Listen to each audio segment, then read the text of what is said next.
Deepa, sorry to interrupt your mute. You'll need to go off the mute, please. Oh, sorry, sir. Yeah, sorry for that. No Sorry. problem. If you can please Thank you start that you from the corrected it. beginning. Yeah. A good evening, all, and I'm sorry for this glitch, and I didn't notice that I was on mute.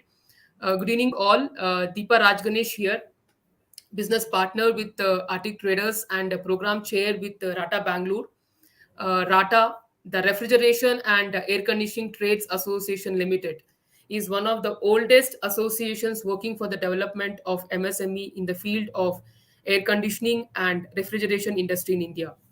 As we all know, Rata represents business owners who are manufacturers, both equipments and components, dealers, service providers, traders, importers, wholesalers, retailers, and consultants in the field of air conditioning, refrigeration, and ventilation. Today, Rata has around 15 chapters across India, and we have a membership of around 1350. Currently, our national president is Mr. Mihir Sangvi, and we belong to Rata Bangalore. We have around 100 plus members, and it is headed by Mr. Mulender Jain, who is the CEO of Shravan Refer. And today, welcome you all for a very exciting session on powering growth. Scaling a traditional SME requires a paradigm shift in mindset by Mr. Taha Adenwala. Welcome you, sir. A very good evening to you. Thank you, Deepa. Thank you for having me on. A brief introduction about our speaker. Mr. Taha graduated from BITS Pilani with a master's degree in software engineering. He has experience spanning 3 decades in technology, consulting, solution, and process engineering with Fortune 100 customers across the globe. Currently, Mr. Taha is an entrepreneur and business owner.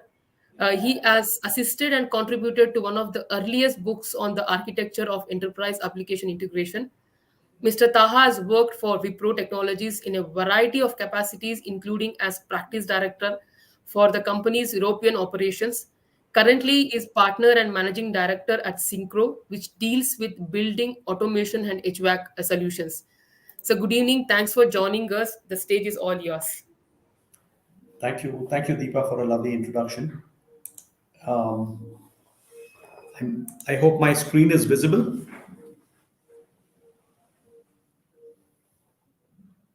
Deepa, my screen is visible, Yes, right? sir. It is visible, sir. Yeah. Okay, terrific. Thank you. So, welcome everyone, and thank you for the opportunity to be talking to you about a topic which I think is of quite some interest to me. And this is about, providing the basis or a framework for scaling and growing a small business or a small and medium business. And um, what I would like to bring to the table today, and I know that a lot of the viewers, a lot of the people, participants in this group are accomplished entrepreneurs and business owners themselves. So ideally, in a workshop kind of an environment, this would be a lot more interactive, where there'd be a lot of learning, both ways. But because the format in which we are having this session today, I will try and bring to the table some of the insights which I have, and hopefully that will be of some use. And my insights will primarily be based on having worked with large organizations as well as being part of smaller businesses. And some of the points that I've been able to glean from the experience of mine in terms of the opportunities and the challenges that exist when small enterprises or small organizations are trying to grow. So net, I so maybe start with the summary as well, and that is that there is no silver bullet strategy, but there are a lot of little things that can be done, and a number of things that we will be talking about today over the next 40-45 minutes, and then maybe over the next 10 minutes where we'll have some Q&A, will be snippets or discussion points which I think a lot of you will be able to relate to in many ways, but I've tried to provide this a structure such that we are able to, correlate the different points, and post a session or down the line, it maybe gives some food for thought. So yeah, with having said that, I'd like to get on with the presentation by primarily defining who an entrepreneur is, right? So there are a lot of different definitions, but what I have found is that one of the consistent patterns across the definition of an entrepreneur is someone that is capable of taking risk. So an entrepreneur is an entrepreneur in pretty much most of the cases, because that individual is willing to take that leap of faith, right? And is going to attempt doing something which is outside of the norm. While most people would, be within a certain comfort zone doing certain things, entrepreneurs are usually the risk takers that want to take that leap. So, with that being said, um, and entrepreneurs get onto that journey because they want to take their business to some level, right? And most entrepreneurs at some stage or the other have this question about, how much they want to grow the business. So the question I have in turn in a lot of these cases is, do you really want to grow the business, right? That's a very, very important question to ask.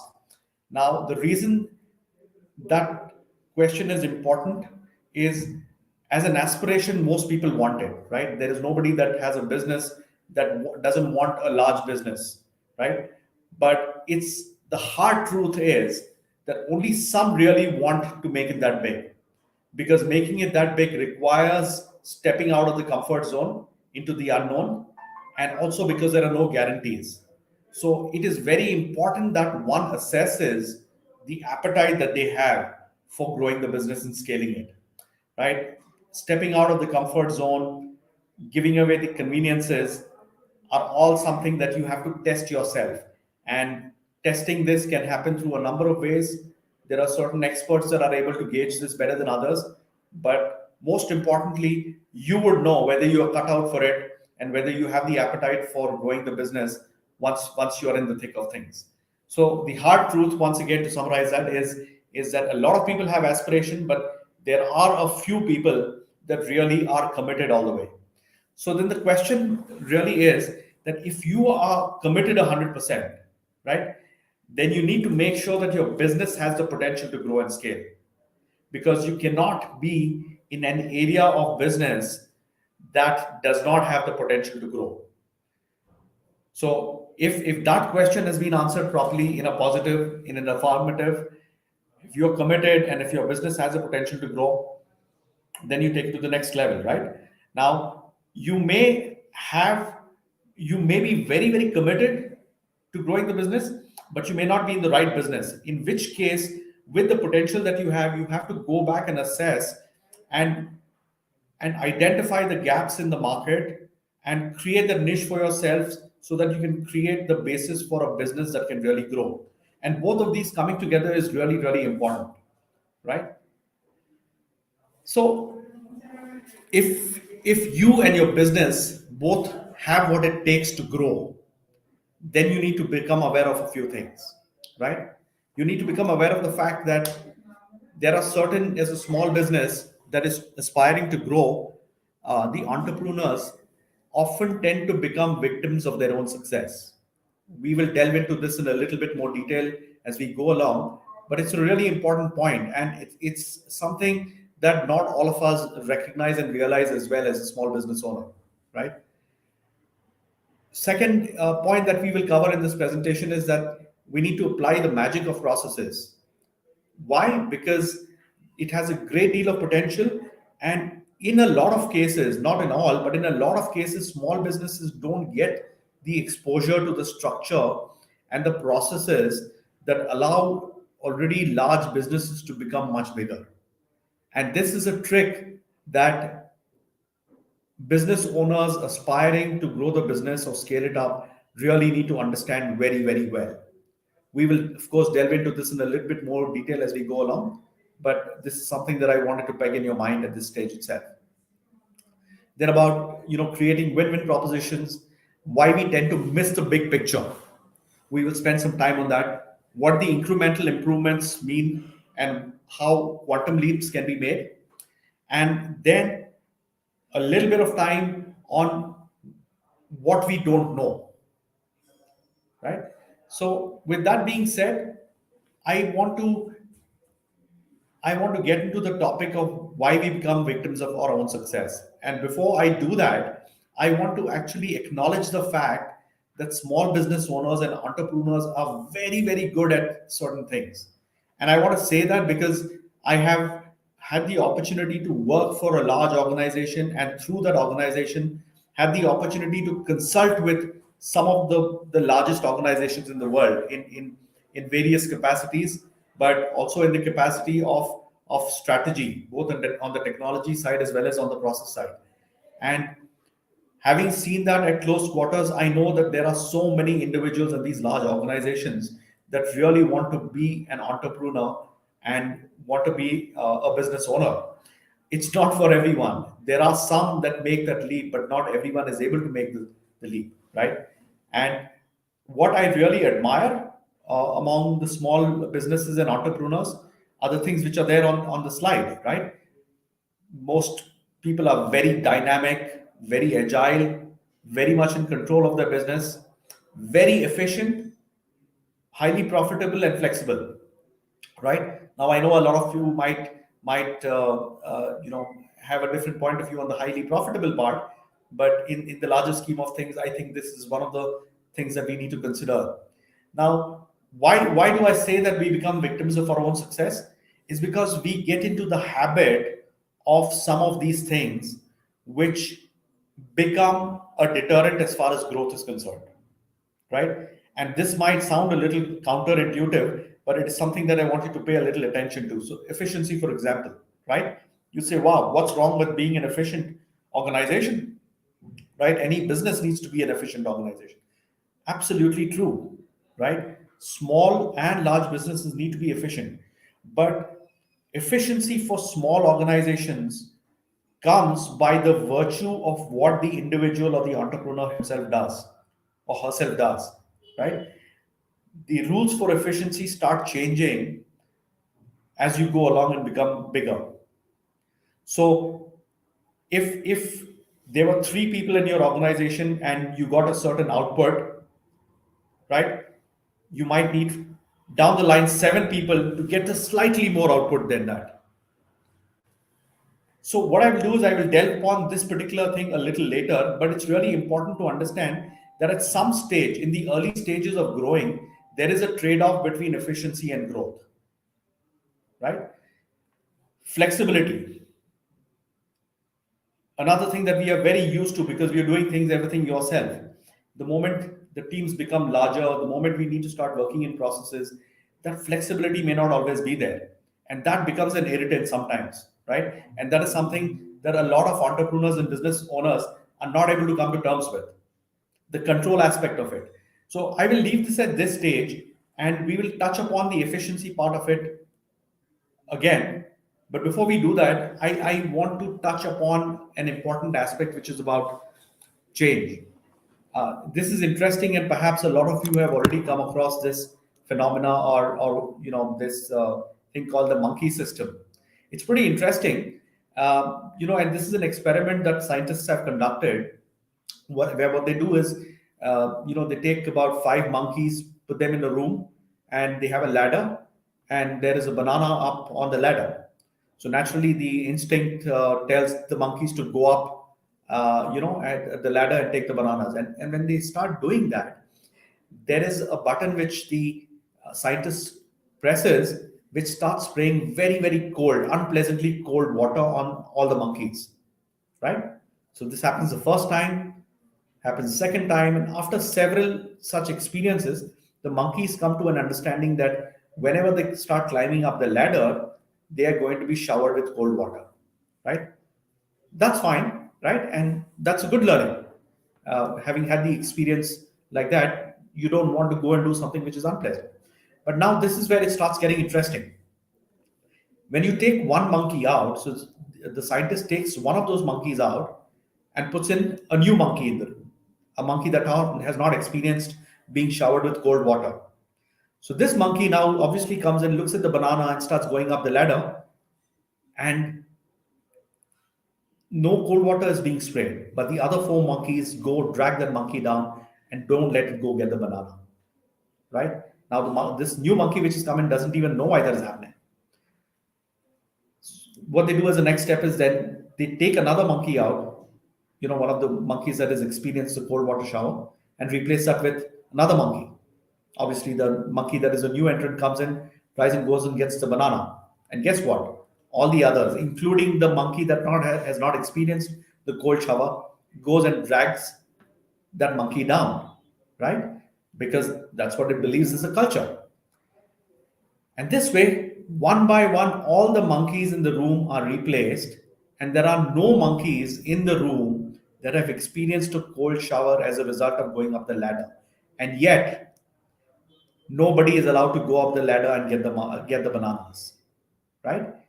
And this is very, very significant because there is a culture that develops.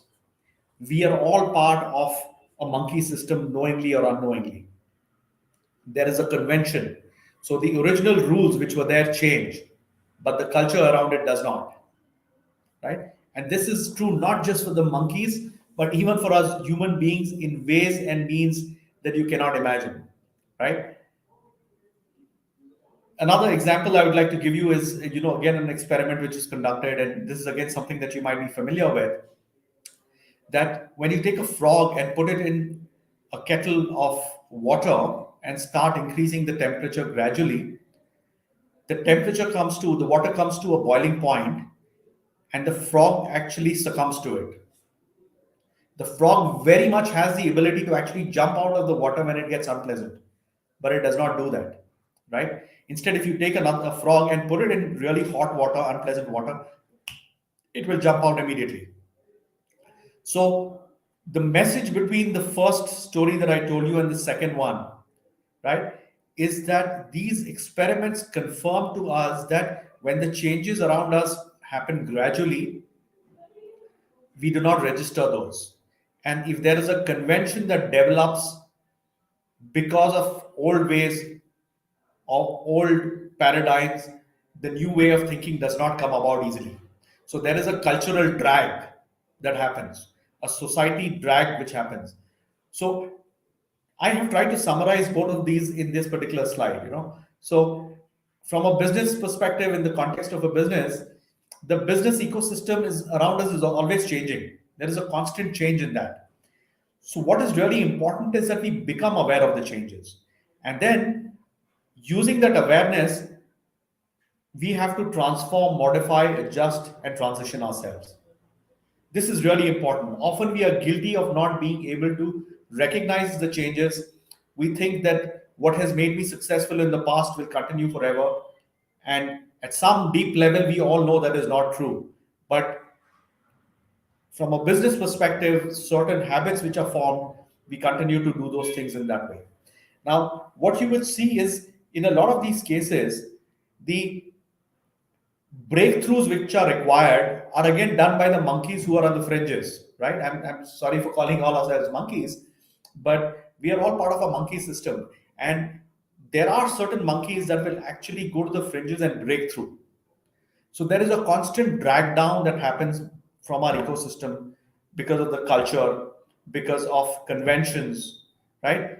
There will be vicious drag down by others as well. Sometimes it's hard to believe how something which is very, very simple, logical, intuitive is faced with so much resistance. And there is also an evolutionary reason for this. It's because when we were out there hunting and gathering, and we were out there trying to survive on our own, and we were much safer being part of a tribe, right? And an individual straying away from the tribe could potentially risk the rest of the tribe as well. Those rules are not the same anymore, right? But those habits still remain. Those are hardwired into us. So it requires the conscious mind to override some of these behaviors which still come from our reptilian brain, right? And that is where as business owners, we need to take a step back and look at things and say, hey, what is it I'm going to do differently? And how is this going to be good for my business? Yes, it is not as per the convention, it is not as per the norm, but it is the most logical thing to do. As simple as this sounds, in my experience, I've found this to be a problem across the board. And it's not just true for small businesses, it's very, very true for large businesses and large enterprises as well, right? Large enterprises, in fact, spend a ton of money and investing in change management programs because change is hard to come about. There is an inertia, there is a drag, and a conscious effort needs to be made to bring about that change.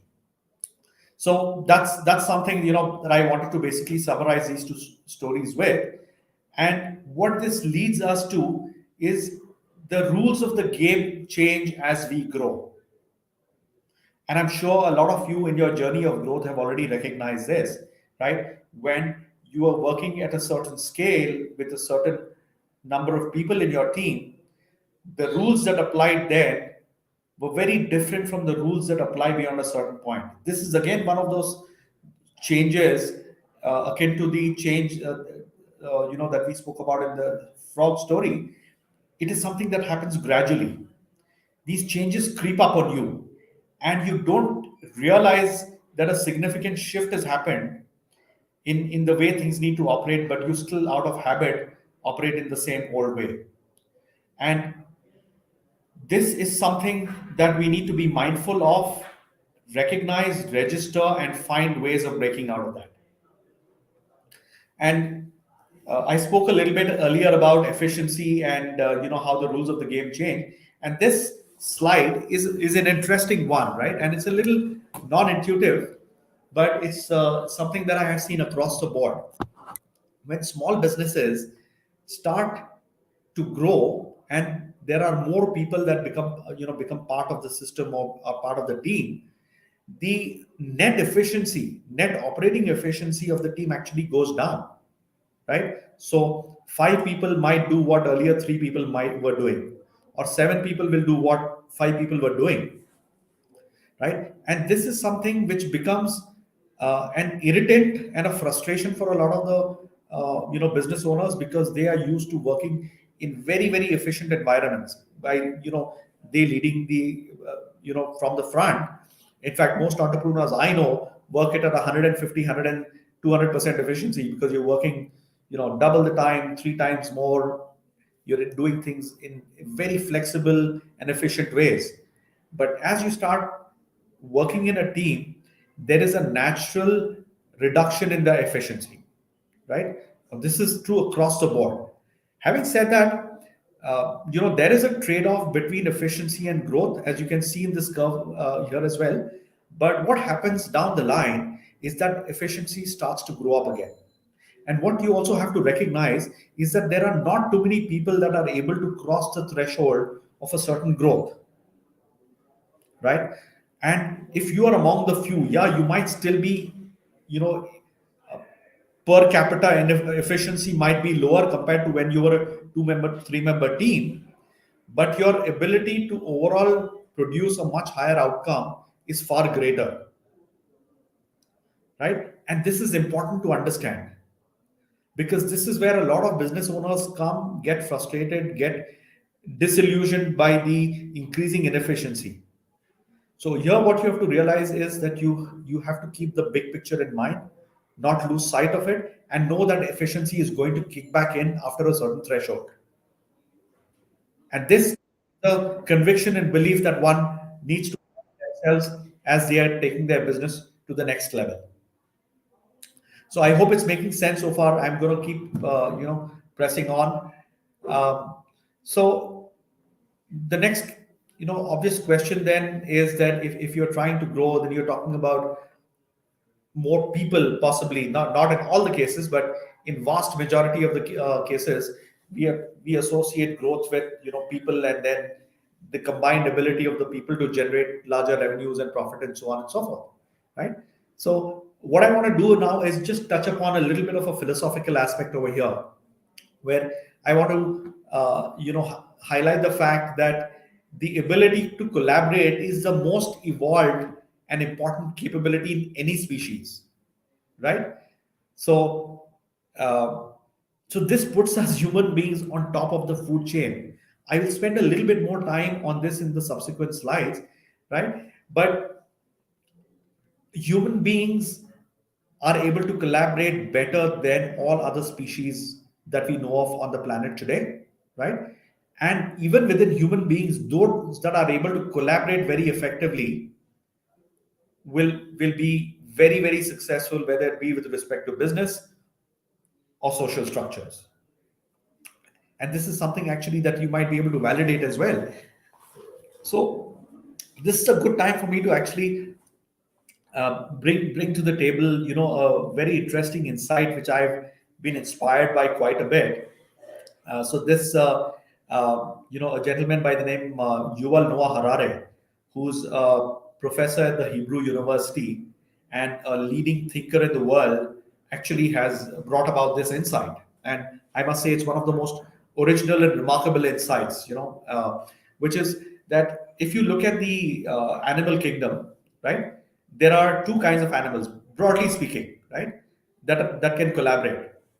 So one is, a colony of ants or bees or insects or whatever that can collaborate in very, very large numbers, right? Millions of them sometimes together, work collectively to make a mound or, ant hill or whatever may be the case. Bees, we all know of things like that. There is a remarkable collaboration between all of them to produce an output. But what happens in um, these colonies or these large collaborations is that the interaction between the individual entities, right, the ants in this case, is very, very limited. There are very specific rules. If I do this, you do that. If I smell this, I do this. Those interactions are very, very limited. Maybe there are a few set of rules which are defined, and based on those rules, they are able to operate and produce a certain output, which is fantastic, right? No doubt, it's to our human mind as well. It's something which is very, very impressive.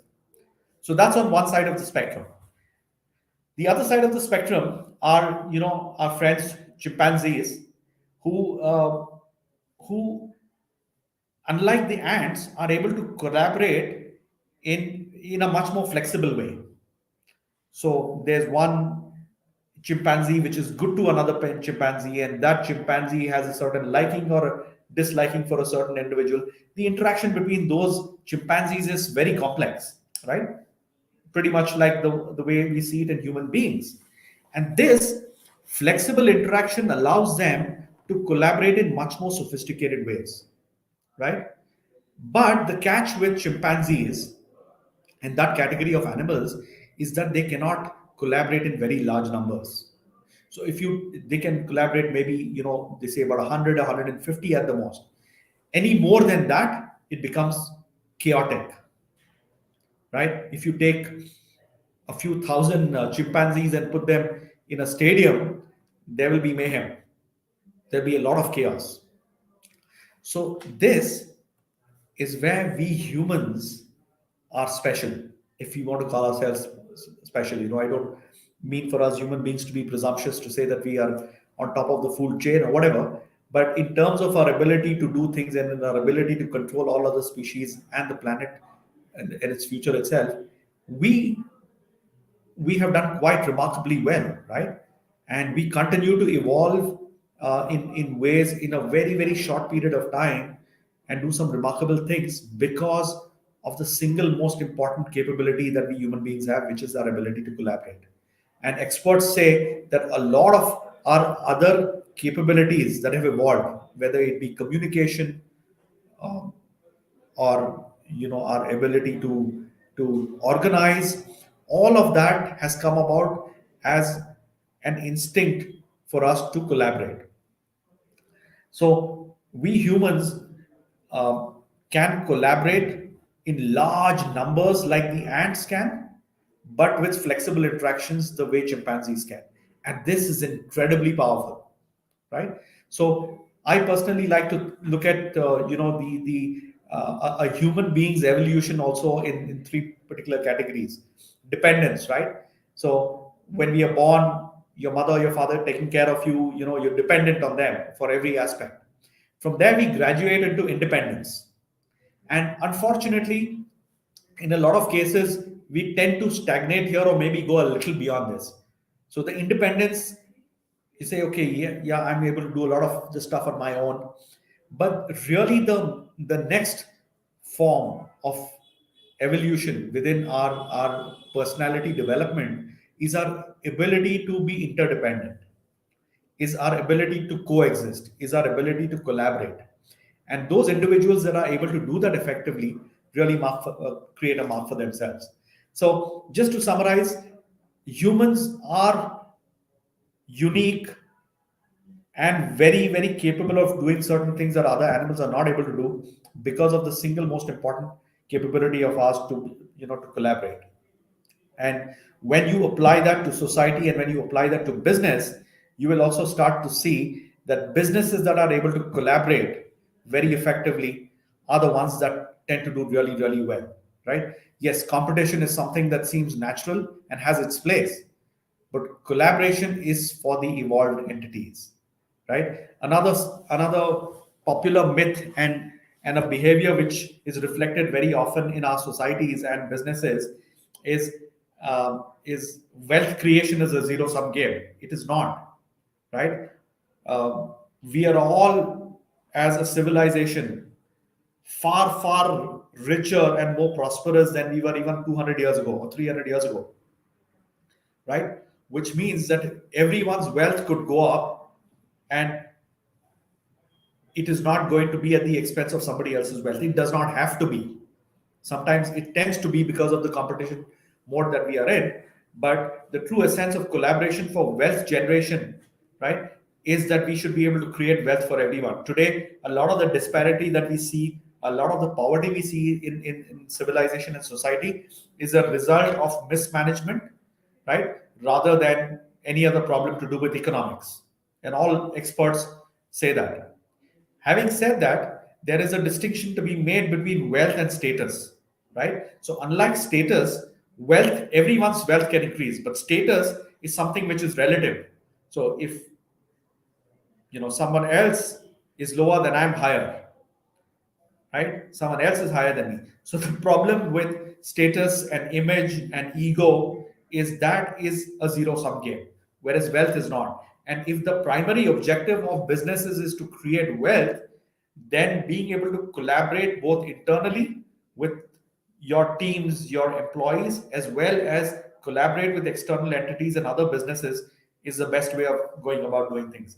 Everything that we see and touch today in our day-to-day lives is a result of collaboration of numerous people and organizations, right from the mouse that we touch, laptop that we are looking at. It's all a result of collaboration between numerous people and organizations. So, with that case being made, right, the extension of that logic is that businesses that create an effective framework for collaboration, both internal and external, become relevant and create a platform for growth. Right? I'm just going to give you a moment to think about that really quick. Businesses that create an effective framework for collaboration, both internal and external, become relevant and create a platform for growth. You can test this theory, with all the successful businesses that you see around. You will see that the ones that are able to create a framework for collaboration, which is very, very effective, are the ones which are most successful. So I want to leave, that thought to you.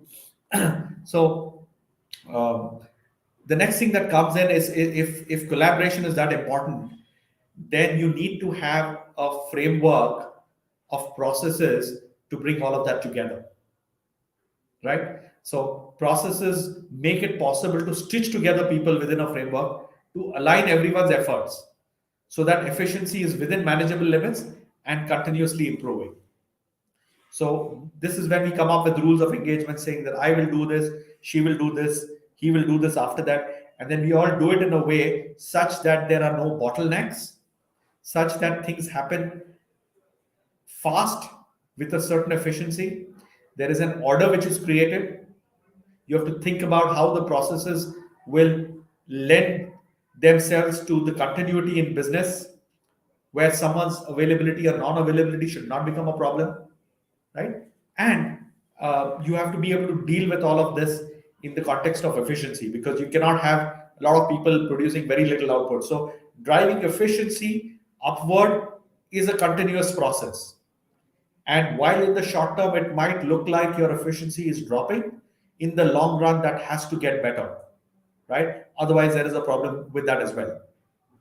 And the really important thing is not to miss the big picture when we are doing this, right? So what do we mean by missing the big picture? And I'm sure that a lot of business owners and entrepreneurs will be able to relate to it quite a bit. That we tend to get caught up a lot in transactional activities, right? So we are not able to really take a step back and look at the big picture and say, hey, listen, this is how things are fitting together, right? Because if you're able to take a look at the big picture every now and then, you might be able to do a course correction and say, hey, listen, this is what is keeping me busy all the time, right? But this is where I need to be going, because this is where the ecosystem requires a certain set of services from me. This is where my business is going to be able to add value, and this is where we might be able to make a lot more money, right? So again, one of the problems is that we are not able to choose between what is important and what is urgent. Often we confuse urgent things for important things, and that is one of the biggest mistakes that we tend to make. There is something called the red ocean versus blue ocean strategy, which I don't want to spend too much time on at this point in time. This is another subject by itself altogether. But essentially, we have to look for ways by which we can provide a unique perspective and unique value to a set of organizations or your customers out there. Because as things are continuously evolving, new requirements and new problems are getting created, and those problems need to be provided through new products and services. That's where innovation comes in. And a blue ocean strategy is an ability to identify those gaps where nobody else is doing something, so that you can go and do that. In contrast, a red ocean strategy is just becoming one more of the people who are on the bandwagon, and then having some kind of a bloodbath to get your piece of the business. So, as part of missing the big picture, sometimes because you're so caught up into the day-to-day activities, we tend not to look at the numbers often enough. Now, of course, there are some people who are really, really good, business people with very good control on their numbers, and they do that brilliantly, right? Um, there are a select few that are able to do this and able to apply good processes, and are able to collaborate in very effective ways. And the few people that are able to do all of those things together very well naturally go ahead very, very far. So I'm just gonna not being in control of the numbers, I'm going to leave it over here. But these are topics which I'm sure Rata team is going to organize in the coming future as well. But being in control of your numbers is about having the right expertise, being aware of the financial tools available, making sure that you're on top of your cash flow, because otherwise those things can become a constraint in your growth. You might have a great product, you might have a great service, there might be a market out there, but if you're not able to manage all of these things in the context of the commercials, then you're still not creating a basis for you to move forward. And there's a lot of stress and strain that might come about as a result of that. So in a nutshell, and I think we're just approaching about 40 minutes, there is no shortcut really, right? But that is an awesome journey. So one other thought that I want to leave with you over here, we've covered a number of different areas, and apologies if you found me going very fast on that. But the key themes which I've touched upon, some of them might sound like good ideas, but I want to assure you that just by hearing this from me today, it is not going to change things for you dramatically. It might help you start thinking about certain areas, but if you do want to go on that path, if you do recognize that you are one of those individuals that has the aspiration and the appetite for growing, is capable of stepping out of the comfort zone, and is wired to make that growth happen, then you might actually, and if you don't have the exposure, right, on the things that I've just spoken about today, you might want to get a coach, because you don't know what you don't know, right? And the truth is that none of us live long enough to learn only from our own mistakes and experiences, right? Second, let's say even if you were able to identify that, changing certain habits, especially when you're in the middle of certain things from your day-to-day activities, it becomes really hard to change your behavior, your habits, and the wiring of your organization itself. So, this is where someone who is an external entity, agency, coach, whatever you might call it, right, will be able to come, give you that perspective, and help you steer along a path that will help you really, do justice to the growth aspirations that you have. So, with that, I want to come to my last slide, which I've just basically touched upon a few other important aspects which we've not had the time to cover today. Each one of these is a large topic by themselves, but it's something that you need to be aware of. Some of these things can be used as strategies for growth, being flexible, adding new products, increasing your customer satisfaction, staffing well so that you have the best team, using social media as a strategy, understanding data, maybe inorganic growth wise, you can consider, taking over businesses. So these are all, large topics in themselves. But if you have to give it due consideration, you need to be able to bounce your ideas and thoughts with somebody that has the experience, particularly somebody that has had the experience of doing this with a number of other businesses, because they understand and recognize what the bottlenecks are, what the constraints are, and what really is the behavioral pattern that emerges when certain things get introduced. So that's something that I would recommend.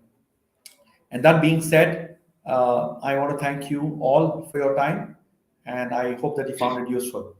And, and I'll be happy to take any questions if you have any at this point. Deepa, over to you again. Thank you very much, sir. That was a very informative session. I think a few questions which dropped on my thing is they ask how SMEs can adopt to the latest technology aimed at producing better quality products at lower cost. So how a SME can adopt to this latest technology at a lower cost? Yeah, so this is a really good question. I suppose one thing is just being aware of things and allowing fresh insights to come in from outsiders. Okay, and what I have seen in my experience working with large enterprises that have spent millions of dollars on technology, that same technology and tool set is available for almost nothing today in the form of software as a service platforms, right? In fact, some of those platforms and tools that we are able to use as small businesses, large organizations with large IT budgets, which are worth millions of dollars, are not able to use that because they have the baggage to deal with. So sometimes when you're coming fresh at something, right, it it really allows you to skip the generation gap, so to speak, which becomes a distinct advantage. Right? That's number one. Second is, what are the tools and technologies that one needs to adapt? I think it is something that you need to explore and talk to people who bring an outside perspective, right? So the reason I say that is technology is evolving very, very fast.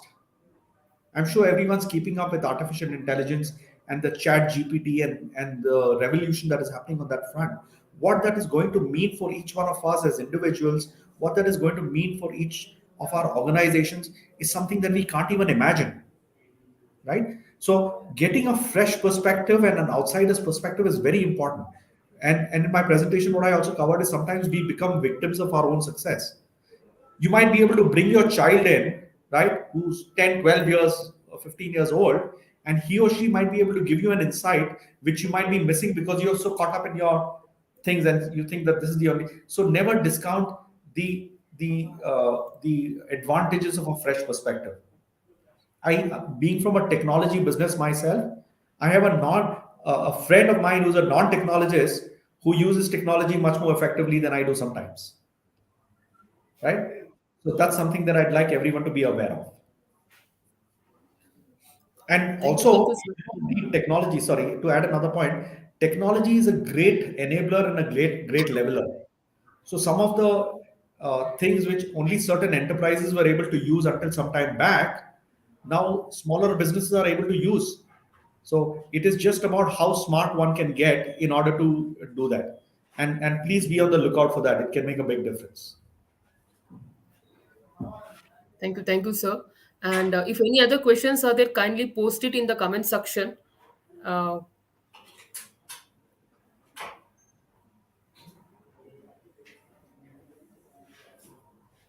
meanwhile, Prasad sir can summarize it by the time we get some questions on the display. Okay. So you're on Mr. mute, sir, Prasad, Krishna you're sir. on mute. Yeah, Is it okay now? yeah, it's fine, Yeah, sir. please. Yeah. You are hearing me. Okay. I have a question for Taha. Yeah. Generally, in the SME or the small size sectors, we face intense competition. So whatever product I am selling, there are another 10 people selling the same product. And customer also are same. So there is a cat fight or there is a big competition among the sellers. And we lead to Correct. very unhealthy position most of the time. Yeah. Many a times we do very slender margin, 2%, 3%, which are actually not sufficient. And sometimes we run under loss also. Is there any Mhm. way of coming out of this kind of a rat race? So I suppose this comes back to the blue ocean and the red ocean strategy that I was talking about. If if the demand is only X, then there are that many people going after that pie. So you have to start doing things differently. So one thing that tends to happen is we believe that the products or the services that we are working on are going to remain constant. The entire ecosystem around us is changing, so for us to be able to identify what those new opportunities and gaps are is very, very important. Now that comes with getting down a certain path requires a certain risk for appetite for risk again, right? And that's where you need to assess whether you can take that risk or not. Now if the same services, the number of players in that are going on increasing, it is a case of pure math. It is going to be that way. When Okay. products and services go through a certain curve, where they go from a niche to a commodity, right? So by the time it has become a commodity, and if you've not become a leader, it's time for you to start looking at something else. Or even if you were a leader in that and it has become a commodity, hopefully you would have been in a cycle where you were introducing other products and services that were in the niche stage, which at some point will become peak or a commodity. So that is a continuous cycle. And again, I have seen a lot of businesses that become very comfortable with what they've been doing and therefore become victims of their own success. So there are no certainties in life. There is nothing which is constant. There is, nothing which is perpetually going to remain, a bright spot. Everything goes through that curve. And so long as you have multiple threads, each of them leading to that stage, and I think that is the thing. So yeah, it's a long answer to a short question, Mr. Okay. Prasad, but Okay. Yeah. yeah. Yeah, I understood the point what you told. That is, we Yeah. have to keep searching for the nice product. Then something becomes from nice to a commodity, we need to change to the next nice product. And that is the Absolutely. way of surviving the business for a long time. I Yeah, think the point so is taken. absolutely, Yeah. absolutely. And I mean, like one of my slides said earlier as well, there are Yeah. no guarantees in Yeah. anything. Understood. Yeah. Yeah. But Maybe. if you have the ability and the resources to take risks, and I think so this is where I think some of the businesses that have been around for a while, it Hmm. gives you a better ability to take risks. So you can invest in five things and hope that two of them or three of them will succeed, and they will, right? Okay. It's a matter of probability. Okay. And yeah, that's what it is. Okay. I understand that actually. Okay. Thank you. Deepa, are So we you, through with you the can questions? conclude on it, sir. Yeah. Okay. Yeah. Okay. Today I think we have a wonderful session by the speaker, Mr. Taha Adenwala. And I like the way you presented You seem to be very learned, and you have your own unique style of presenting, and make your presentation was very effective. I'm in the business for a long period now, 36 years, but still after hearing you, I felt that there is a lot to learn from you. And you have presented in a very simple way, actually, very nice, actually. And you have used some beautiful words, actually. The one was that you asked a question, who is an entrepreneur? For which you replied, someone who is capable of taking risk is an entrepreneur. A very apt word for an entrepreneur, I think. And then the another very major point what struck my mind was about the big picture. So you went on telling that you should never miss the big picture, and I think many of the times we are losing time on doing mundane things which are very normal, simple things which we should not have done. Somebody else should have done that, and we should have been focused on the bigger picture. I think that particular point you highlighted so much, it has really impressed me actually. I am now I have decided that in future in my office I have 30 staff with me. In spite of that, I still sometimes get involved on many smaller things. I should totally go out of that as far as possible and look only at that bigger picture and think of increasing my business from 50 crore to 100 crore. I think that is what I should do. I think now Absolutely. this is a Yeah. message what you have Mr. given. Prasad, just while we are on that point, so in Yeah, order to be able to get to the point where you were able to take a view of the big picture, yeah. you have to enable things such that you have the luxury to do that, and that is where Okay, processes come in. okay, A robust framework of processes, when established, allows you to have that advantage, and that makes a big difference. okay. Yeah. Thank you. And then I think the one more point I understood was that we all, when we hear you, we all feel yes, this has to be done. This is correct. But then after a few days, we tend to forget it. So I think what you told us that you need a coach or a guide. A coach or guide will ensure that you don't lose the picture of the your goal. Now today we have made a goal. This is what I have to do. This is how I have to do. Probably as you told, I think the coach is very important for anybody to see that the thoughts and goals are achieved. I think overall you have put it in a beautiful manner. Actually, I really enjoyed this talk today. It's of very high caliber, and we thank you very much, Mr. Taha Adinwala, for this wonderful presentation. Hats off to you. Great. Thank you, Mr. Prasad. Thank you, Yeah, Deepa, yeah. and Very good thank you actually. very much Thank for you your very much, time. sir. Yeah, Really appreciate it. And I'm sure there is a lot for all of us to learn. There is a lot for me to learn from you, Mr. Prasad, and yeah. everybody else as well. And Understood. I'm sure, a different format, where it is more of a workshop, because Okay, there are so many aspects which I'm troubled by as well, in my presentation, like cash okay. flow aspects and so on and so forth, Yeah, which, yeah. credit to an organization like Rata can make a big Mm, difference, because that's again, yeah. maybe competitors, collaboration can happen between across us as well, different parties, and make a big difference. And Okay. yeah, I think that's something that I Yeah. would look forward to. That was really good actually. I think you have a lot of content with you which can help our Rata members in many aspects, even on cash collection. Actually, these are all the problems what we are facing as traders. Cash collection is a big problem. Turnover is a problem. Competition is a problem. I think you have answers for many of them. At least you have ideas and you can give us thoughts about it. I think so. That's wonderful about it. Okay. Yeah. Thank you. I'm glad you found it useful. Thank you again for inviting me to Yeah. be the speaker, Thank you. and I look forward to interacting with you all. And good luck with everything that you're doing at Rata. Yeah. Thank you. Thank Thank you you. very much, Thank sir. you. And we thank Thank all you the so much. participants for joining Yeah, in. and then once And again, I think yes, with sir. this, along with this, I would also request the members who are present here to be members, to become official members of Rata. There is a fees of some 6,700 rupees for 3 years. You become member of Rata, and being member of Rata, you get a lot of advantages. You get to hear from many learned people on various aspects like business promotion, sales tax, income tax, company registrations, partnerships. So you name it, it is there in Rata. You get information about that.